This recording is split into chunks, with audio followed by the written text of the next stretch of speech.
Investing during deflation, the Great Depression time, and the barbell in action. This is nuts. I never expected this to be as it's incredible, the barbell.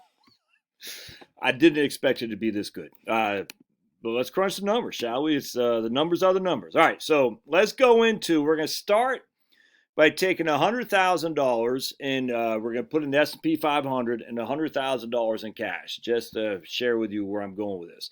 We're going to start in 1920 at the end of 1926. Why? Because beginning of 1927, and look, I know you cannot manage it, manipulate this precise, but I have no idea what the latter part of 1926 did. So presumably the latter part of 1926 gave us forewarning that the deflation was coming. I don't know. But let's just say you started in 1927, 1 January. You had $100,000 in stocks, S&P 500, and $100,000 in cash, literally cash. All right. And the reason we're starting in 1927 because that was the start of the Great Deflation. In 1927, we're down 1.69. 1928, we're down 1.72. 1929, we weren't down as no zero, no inflation, no deflation. 1930, down 2 1/4, 2 3 1/3. 1931, down 9. 1932, down 10. 1933, down 5. 1934, down 3, blah, blah, blah, until we get to 1938 and 39. We're down 2 1/2, and then 1940 when the war machine started. So we had an average over that 14-year time frame of a deflation on average each and every year of 1.85%, all right?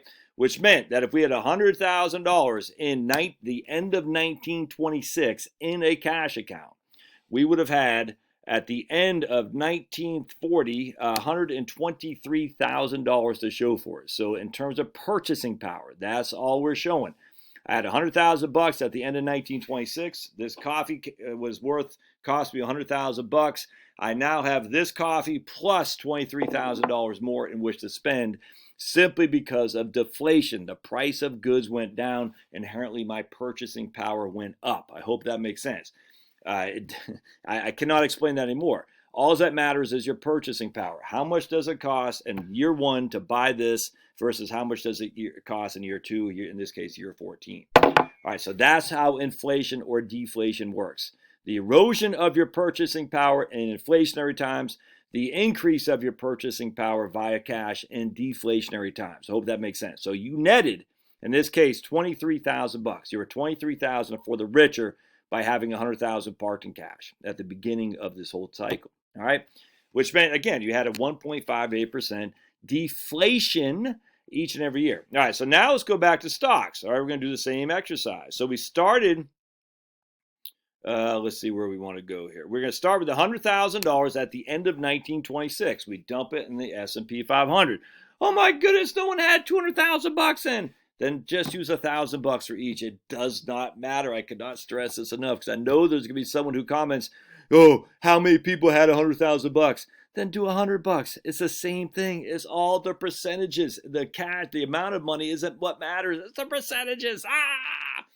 Anyway, so we start with $100,000 in the S&P 500. Pay no mind to this. I'm actually just using a different formula from 1926 and 1927, a new formula here. The 5.7 million would have been what you had in the S&P 500 had you maintained your investments from 1871 until the end of 1926. All right, so we're starting with $100,000 at the end of 1926.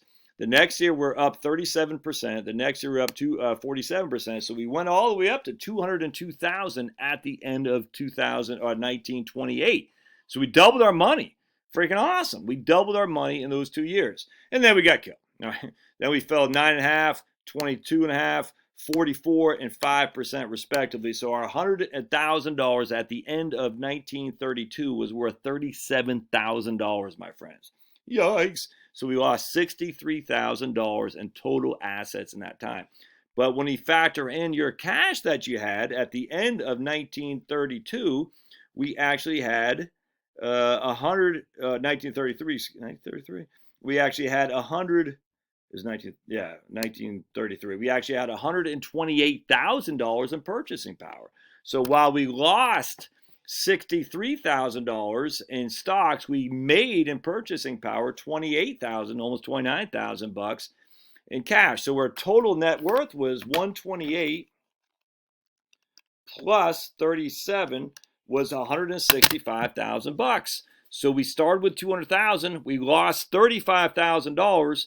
But that's not so bad, man. So if we take our trusty calculator, it was 1, 2, 3, 4, 5, 6 years. So we take our trusty calculator. Our present value is 200,000. Our ending value is 165,000. Oops, 165,000. 6 is our N, 0 payment. We averaged negative 3.15% a year in total portfolio value losses. Hope that makes sense. So we lost money, but we didn't lose nearly as much as we would have if we just were all in stocks at all. I mean, so yeah, we averaged 3.1% a year loss. It's not that bad. It's just not that bad. I mean, that's the barbell right there, man. Now, if you're taking money out, it'd be different. I get that. But if you're taking money out in the barbell, you don't touch the stocks and they're getting killed. That'd be stupid. You touch the cash. All right, so at the end of the day, at the end of 1930, right here, so we start going back up in money, and we're going to go down to the end of 1940. So we already told you what we had in total stocks at the end, total cash at the end of 1940. We had $123,000. We were up $23,000 or 23% according to those 14-year time frame. In stocks, we had $165,000. All right, so we started in 1927, the beginning of 1927, with 100,000 bucks. We ended in 1940, at the end of 1940, when the war machine was kicking in, at 165,000. Our average annual rate of return, and this is where you got to understand the difference between average and actual rates of return. I think they call it geometric. We averaged 8.4% a year in terms of average annual return. If we just take the returns that we had, 37, 47, we add all these up and divide by 14, we averaged 8.44%. But that's not what we got. We got about 3.6%. You just take your trusty calculator. You do present value 100,000, future value 165,000, 14 years, it gives you a 3.6% actual rate of return. So you just got to be careful on those average rates of returns, folks, because they can be misleading as all can be. Now, at the end of the day, you literally did get 8.45% average, but your actual portfolio value did not show that. And as I just showed you right here, proof is in the pudding. You got to use your annualized rates of return, not the averages, because you could be very well misled and say, well, we averaged 8.45. You literally did not. Well, you did, but in terms of reality and dollar bills, you did not. So at the end of 1940, from the deflationary time frame of 1926 to the end of 1926 to the end of 1940, our $200,000 gave us 165 plus 123. So we had $288,000 at the end of 1940, which we have $200,000 as our starting point. 88,000. Yeah, 288,000 as our ending point, and we have 14 years, no payment. We averaged 2.63% a year. I mean, that's we made money during that Great Depression as long as we had the cash.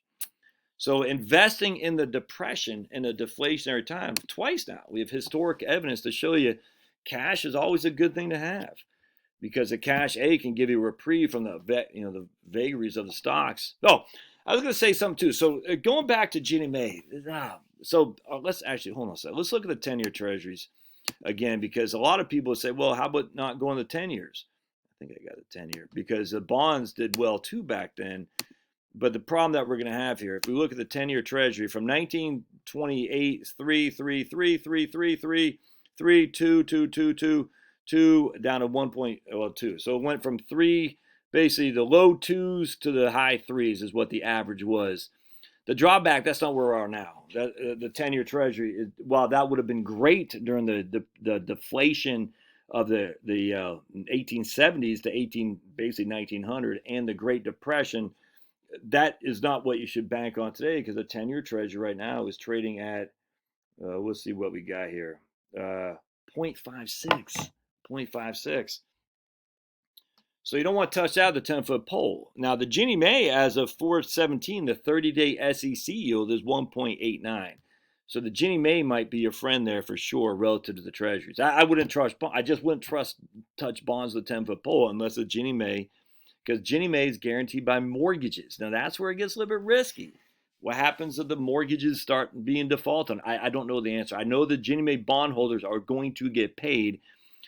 I don't know if it's worth it, to be perfectly honest. To get 1.89 when you can go to, let's see what Navy Federal CDs are doing right now. Just give it a gauge. Navy Federal is the biggest credit union by far in the United States. I have no idea what their loan. Let's see, checking and savings accounts. Let's see their money market accounts at Navy Federal. It can't be much. APY as high as 1.1. Okay, just say variable rates. It doesn't say how much you have to put in there, so it could change. That there we go. You have to have $250,000. Okay, so if you had $100,000 and you open a jumbo money market savings account at Navy Federal, it'd pay you 1%. If you had $250,000, it'd pay you 1.1. So I'd be looking at that 1% at Navy Federal. That was pretty good to me. Money market savings accounts from 0 to 50,000 pay 0.7. So relative to Ginnie Mae giving that 1.89, I think I'd go with the savings accounts. We'll see about certificates of deposit. Certificates are paying you over at Navy Federal 1.55. You get a 3-year CD at 0.46. Yeah, I'm not sure about that. So 3.5, I don't think it's anyway. So you'd have to look at the certificates here. Hard to say, but you get it as high as 1.55, which is AP is one of the business 3-year variable is a variable rate certificate. So that's probably where a lot of banks are going to be going for nowadays is variable rates. But I would touch bonds to save my life. No way, no how. I would look at certificates. I would look at Ginnie Mae, and I would look at cash, and then I'd be done with it. I hope this helps. I'd love to hear your comments. Thanks now.